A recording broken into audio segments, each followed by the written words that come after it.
Hello friend, success mirror में आपका स्वागत है। मेरा नाम है नितिन गुप्ता और आज का हमारा टॉपिक है SBI PO pre exam review slot 1 and slot 2। Friend, आज का जो हमारा टॉपिक रहेगा उसमें बेसिकली हमने स्लॉट 1 और स्लॉट 2 में कैसा एग्ज़ाम आया है एसबीआई पीओ का और आपकी क्या स्ट्रेटेजी होनी चाहिए, क्योंकि अब स्लॉट 3 का एग्ज़ाम चल रहा है इस टाइम पे। स्लॉट 4 और बाकी की जो 3 डेज़ हैं उसमें आपको ये वीडियो बहुत हेल्पफुल रहेगा, इसलिए इसको बहुत सटीक तरीके से देखिएगा, क्योंकि पेपर का पैटर्न सेम रहता है, क्वेश्चन चेंज होते हैं। ठीक है, तो चलिए शुरू करते हैं। शुरू करने से पहले जिन पर्सन्स ने अभी तक हमारे चैनल्स को सब्सक्राइब नहीं किया है फ्रेंड, तो उसे सब्सक्राइब करना ना भूलें, जिससे कि आपको अपडेट्स मिलते रहेंगे। ठीक है, तो चलिए शुरू करते हैं। पहले हम उठाते हैं क्वांटिटेटिव एप्टीट्यूड के बारे में। जैसा कि आपको पता है कि एसबीआई पीओ का जो प्री पेपर होता है उसमें क्वांटिटेटिव का 35 क्वेश्चंस, रीजनिंग के 35 क्वेश्चंस और इंग्लिश के 30 क्वेश्चंस आते हैं। टोटल 1 आवर्स का टाइम होता है। तो जो यहाँ पर आपका क्वांटिटेटिव एप्टीट्यूड का जो पार्ट आया है, ठीक है, तो उसमें आपका क्या है कि मिसिंग सीरीज़ आई है। ठीक है, जो काफ़ी सिंपल होती है। ठीक है, हमने एक सीरीज़ का वीडियो भी बनाया था, उसमें रॉन्ग सीरीज़ और मिसिंग सीरीज़ का। तो ठीक है, उसी से रिलेटेड 5 नंबर्स की सीरीज़ आई थी। इसमें 3 to 5 क्वेश्चंस करने में किसी को कोई परेशानी नहीं हो रही थी। ठीक है, आप इजीली कर पा रहे थे। 3 क्वेश्चंस आपके काफ़ी इजी थे, और जिसने थोड़ा सा भी दिमाग लगाया है वहाँ पर उसके पूरे के पूरे 5 क्वेश्चंस हो जाते हैं। ठीक है, इसलिए ये हम बोल सकते हैं कि इजी टू मॉडरेट लेवल पर रहा। डीआई की बात कर रहे हैं तो डीआई की जो टेबल आई थी वो लीनियर और से कहते हैं, इसमें एक आपकी पैराग्राफ वाली आपकी डीआई आई थी। लीनियर में आप जैसे जानते हैं इस तरीके का एक बना होता है। ठीक है, इस तरीके से लाइन ऐसे बनी होती है और इस तरीके से चला होता है। ठीक है, और पैराग्राफ में पूरा डेटा दिया हुआ होता है। ठीक है, तो उसी से रिलेटेड डीआई आई हैं, और ये दोनों की दोनों स्लॉटों में सेम ही आई है, स्लॉट 1 और स्लॉट 2 में। ठीक है, इसलिए हमने दोनों की दोनों इसी में आपको रिव्यू देते रहे।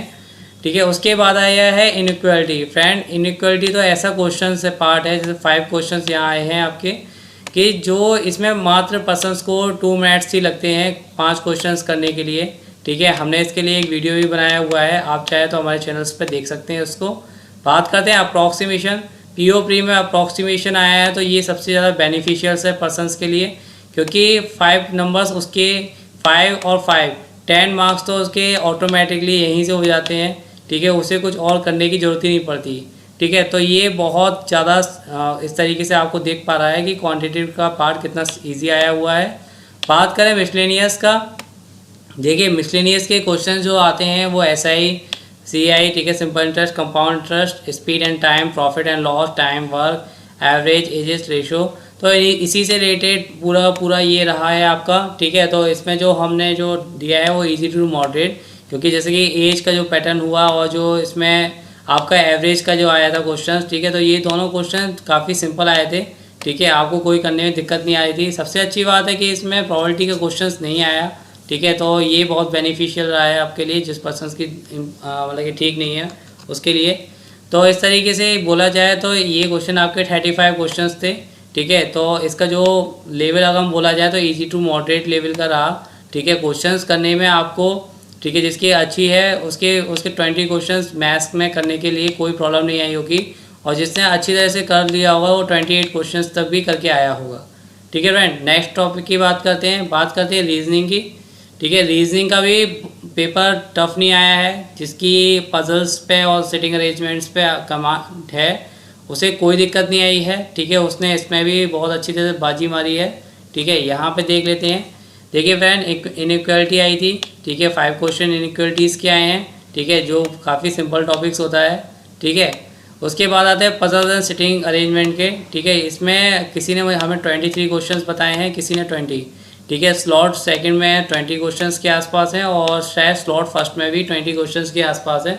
ठीक है, तो इस तरीके से इंग्लिश के जो पजल्स हैं उसमें आपकी 4 पजल्स आई थी। ठीक है, एक तो फ्लोर की आपकी पजल्स आई थी, एक आपकी डायरेक्शन की पजल आई थी। ठीक है, और एक आपकी उसे कहते हैं आपकी जो सिटिंग अरेंजमेंट की पजल आई हुई थी। ठीक है, और एक आपकी डेटा आरसी टाइप की पजल आई हुई थी। ठीक है, तो इस तरीके से 4 आपकी पजल्स आई थी, जो दो इम्पॉर्टेंट और जो सिंपल पजल्स होती हैं वो यही होती हैं, फ्लोर बेसिस और डायरेक्शन टाइप की। ठीक है, तो आप इन दो पजल्स को इजीली वहाँ कर सकते हैं। ठीक है, जो पर्सन्स की पजल्स पे ज़्यादा कमांड नहीं है तो वहाँ पे वो 10 क्वेश्चंस की तो यहाँ से इजीली खींच सकता है, 5 इनइक्वालिटी से खींच ले। डायरेक्शन सेंस की बात करा जाए तो ये 2 से 3 क्वेश्चंस आए थे।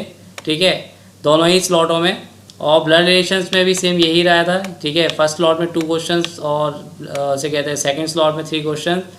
ऑर्डर और रैंकिंग की बात करें तो यहाँ भी सेम यही रहा था, 2 से 3 क्वेश्चंस का। एक कोडिंग डिकोडिंग का क्वेश्चन आया था, काफ़ी सिंपल क्वेश्चंस था। ठीक है, पर्सन्स को कोई प्रॉब्लम नहीं आई थी इन क्वेश्चंस को करने के लिए। ठीक है, अगर बोला जाए तो यहाँ पे भी आप +20+ क्वेश्चन इजीली कर पा रहे थे। ठीक है, तो जिस पर्सन्स के नेक्स्ट स्लॉट्स में या फिर उसके बाद आपका उसे कहते हैं नेक्स्ट डेज है, यानी 30 अप्रैल या फिर 6 और 7 मई को है। ठीक है, तो उसके लिए वीडियो बहुत बेनिफिशियल्स है। इस चीज़ को बहुत ढंग से समझ ले कि उसे कैसे कैसे क्वेश्चंस करने हैं, स्ट्रैटेजी बना के जाए जिससे उसे कोई दिक्कत ना आए।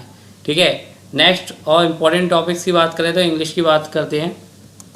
SBI ने इस बार फिर से थोड़ा सा अपना चेंज किया है। ठीक है, उसने पहले 10 नंबर का रीडिंग कॉम्प्रहेंसिव दिया था। ठीक है, जिसका लेवल मॉडरेट है। ठीक है, साइबर सिक्योरिटीज़ पे इसका उसे कहते हैं रीडिंग कॉम्प्रहेंसिव आया है।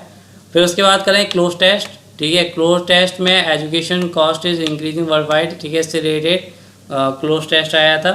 ठीक है, उसके बाद आता है फेस रिप्लेसमेंट। ठीक है, इसमें इस बार उसे कहते हैं एरर डिटेक्शन की जगह पे फेस रिप्लेसमेंट आया था। ठीक है, जिसमें आपका पूरा फेस चेंज करना होता था। ठीक है, तो इस तरीके से इसके 10 क्वेश्चन आए थे, 30 क्वेश्चन। फ्रेंड, जिन लोगों की इंग्लिश बहुत अच्छी है, ठीक है, तो उसके लिए ये SBI बहुत गोल्डन चांस देती है। ठीक है, क्योंकि इसमें वही विनर होता है जो इंग्लिश को अच्छी तरह से मात देता है।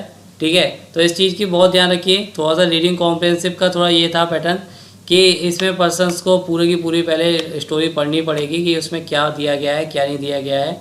उसी के बाद आप क्वेश्चंस को सॉल्व कर पाएंगे। तो इसका जो लेवल था वो मॉडरेट से हार्ड लेवल बोल सकते हैं। ठीक है, तो कोशिश यही कीजिए कि इस टॉपिक को आप जितना ढंग से कर सकें उसको कीजिए।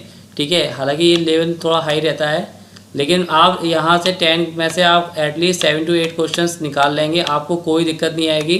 ठीक है, क्लोज टेस्ट को करने में, और इसी में मोस्टली पर्सन्स अपने स्कोर को खींच पाता है। ठीक है, उसके बाद आती है फेज रिप्लेसमेंट। फेज रिप्लेसमेंट का सबसे अच्छा पैटर्न यही होता है कि पर्सन इजीली समझ पाता है कि क्या इसमें क्या कहा गया है और हमें इससे किस तरीके से चेंज करना है। ठीक है, चाहे वो 10 से हो चाहे किसी चीज़ से हो। ठीक है, तो यहाँ भी पर्सन 5 to 8 मार्क्स के क्वेश्चन ईजीली कर पाता है। ठीक है, तो इस तरीके से 30 मार्क्स के क्वेश्चन आए थे। ठीक है, और जो इस टोटल अगर हम बात करें तो टोटल जो लेवल इसका रहा वो मॉडरेट लेवल का रहा इंग्लिश का। ठीक है, लेकिन जिस पर्सन्स की इंग्लिश बहुत अच्छी थी, ठीक है, उसके लिए हम ये कहेंगे कि ये इसके लिए इजी ही रहेगा। ठीक है, बहुत से पर्सन इसमें बहुत अच्छा करके आए होंगे, लेकिन जो पर्सन थोड़े एवरेज हैं उनके लिए ये मॉडरेट लेवल का पेपर रहा। ठीक है, नेक्स्ट बात करते हैं टोटल ओवरऑल रिव्यू की। स्लॉट 1 के बारे में बात करें, क्योंकि फर्स्ट टाइम पे जब पर्सन 8 मतलब कि इसका जो टाइमिंग था 9 से 10 का टाइमिंग रहा। ठीक है, पेपर दिया था पर्सन्स ने, तो इसमें क्या होता है कि पर्सन्स को पता नहीं होता कि पैटर्न क्या आएगा, तो थोड़ा सा इसका कट ऑफ कुछ इस तरीके से बन जाता है। लेकिन उस नॉर्मलाइजेशन हो जाने के बाद पर्सन्स को उसका बेनिफिट भी मिलता है।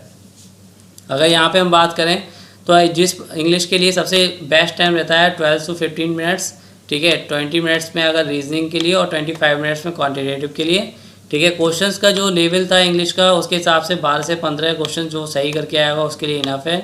रीजनिंग के लिए बात करें तो 25 to 27 क्वेश्चन जो करके आया होगा उसके लिए इनफ है। ठीक है, करे जा सकते थे और इजीली पर्सन्स करके भी आए हैं। और अगर क्वांटिटेटिव एप्टीट्यूड की बात करें तो 20 से 24 क्वेश्चंस काफ़ी इनफ हैं। ठीक है, और ये इजीली किए जा सकते हैं। तो इस तरीके से देखा जाए तो इस स्लॉट 1 का जो क्वेश्चंस किए जा सकते थे, जो गुड अटैम्प्ट्स बोला जाएगा, तो वो आ जाएगा 57 से 56 मार्क्स तक। ठीक है फ्रेंड, चलिए नेक्स्ट का देख लेते हैं। अगर हम स्लॉट 2 के रिव्यू के बारे में बात की जाए कि कितना क्वेश्चंस करना ज़्यादा बेटर रहेगा, तो यहाँ भी देखिए थोड़ा सा पर्सन्स को पहले पता चल जाता है कि पेपर में क्या आया था, जो स्ट्रेंथ आती है, तो उनका माइंड सेटअप हो जाता है कि किस तरीके से उसे करना है। ठीक है, तो यहाँ पे 13 to 16 क्वेश्चंस करना बेटर रहा है। जिसने किए हैं बहुत अच्छी वाली बात है, वो बहुत सेफ़ है। ठीक है, रीजनिंग में बात करें तो 25 to 28 क्वेश्चन ईजिली किए जा सकते हैं। ठीक है, क्वान्टिटेटिव की बात करें तो 20 से 24 क्वेश्चन ईजिली किए जाते हैं। फ्रेंड्स केवल सिर्फ और सिर्फ यहाँ पर टाइम मैनेजमेंट की बात रहती है, ठीक है, क्योंकि पर्सन इंग्लिश में उलझ के रह जाता है, या फिर रीजनिंग में उलझेगा तो मैथ्स में कम रह जाते हैं, और मैथ्स में उलझेगा तो रीजनिंग में कम रह जाते हैं। तो इस चीज़ को ज़रा आपको ध्यान रखना है कि आपको हर किसी उस पर ध्यान, सेक्शन पे ध्यान देना है कि किस टाइम पे कितने मिनट में आपको क्वेश्चन करना है। तो इस तरीके से जो गुड अटैम्प्ट रहा, इसका जो रहा वो 58 से 68 गुड अटैम्प्ट है, ठीक है। तो इस तरीके से जो पर्सन इतने क्वेश्चंस करके आया है वो अपने आप को सेफ समझे, मेंस की तैयारी पे फोकस करे, ठीक है फ्रेंड। तो आज के लिए अब इतना ही, ठीक है। और नेक्स्ट वीडियो में हम जो स्लॉट 1 स्लॉट 2 से रिलेटेड जो भी DI के क्वेश्चंस आए हैं, या फिर जो भी क्वेश्चंस हमें पता चल रहे हैं, उसका वीडियो हम डालते हैं, ठीक है। आप उस वीडियो को भी देखना ना भूलें, ठीक है। और अपने फ्रेंड्स को भी इस वीडियो को ज़रूर शेयर करें। Okay friend, thank you. अगर आपको हमारा वीडियो पसंद आया हो तो इस वीडियो को लाइक कीजिए, ज़्यादा से ज़्यादा लोगों को इसे शेयर करने के लिए बोलिए, जिससे कि वो भी इस वीडियो को देख सकें। कमेंट बॉक्स में कोई भी क्वेरी हो आपकी, ठीक है, इस वीडियो से रिलेटेड, या कोई भी आपका ऐसा कोई क्वेश्चन आपको पूछना हो तो कमेंट बॉक्स में डालिए, ठीक है। हमारे चैनल्स को सब्सक्राइब करना ना भूलें, जिससे कि आपको आपके फीचर्स के अपडेट्स मिलते रहें। Okay friend, thank you.